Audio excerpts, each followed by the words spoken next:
Dear members of the hiring committee, hi, my name is Jojo Tang. In Chinese, my name is Tang Jiajie. Today I would like to give you a video presentation, and it's going to be divided into 6 parts. The first part is short introduction of myself, and then I will talk about anecdotes and observations as a teacher here in Taiwan. And this is related to the next 3 parts, and I'm going to first talk about my first published paper, then my second published paper, and my third published paper. And then I will wrap up by talking about my current research interests and future plans. So without further ado, let's start.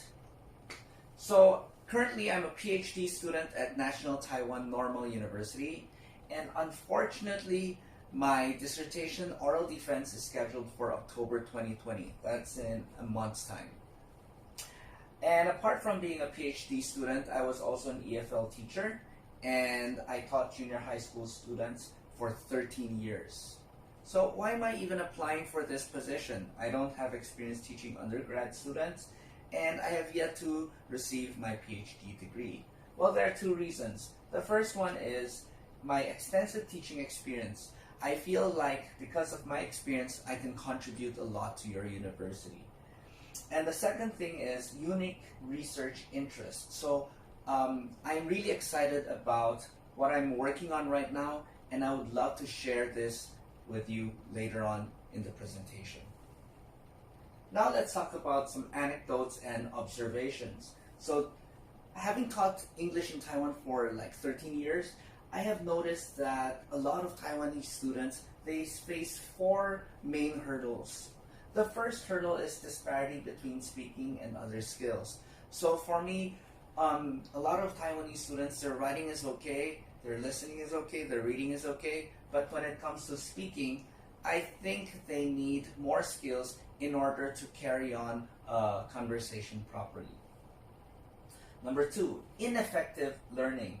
So this refers to how a lot of teachers, they provide corrective feedback or correct forms again and again and again, and yet students make the same mistakes. So that's not very effective, isn't it? The third one is inefficient learning. So inefficient learning refers to how a lot of learners in Taiwan, they spend too much time learning English. Can you imagine a junior high school student?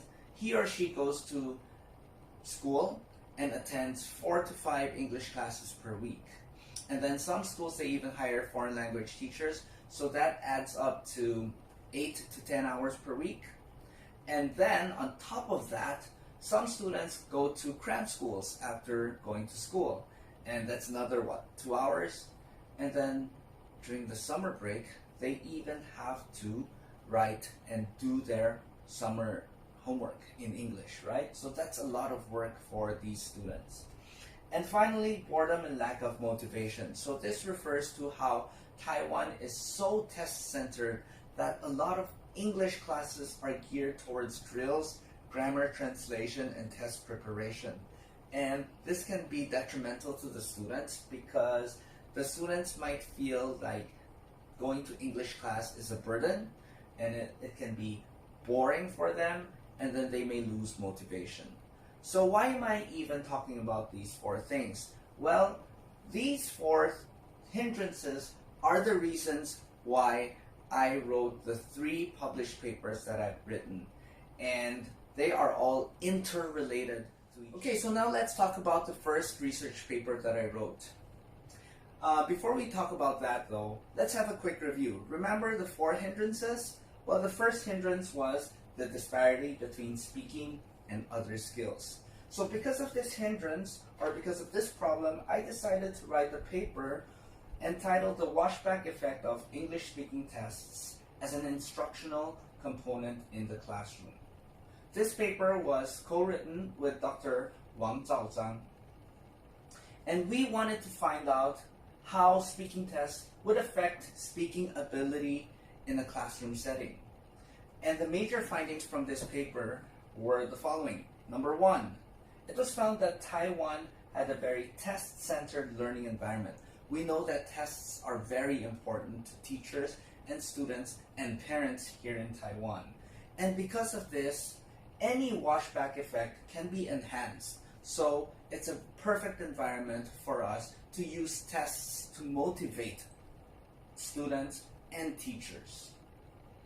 And it was also found that in cases where speaking activities were done as activities in the classroom, teachers and students did not take these activities as seriously.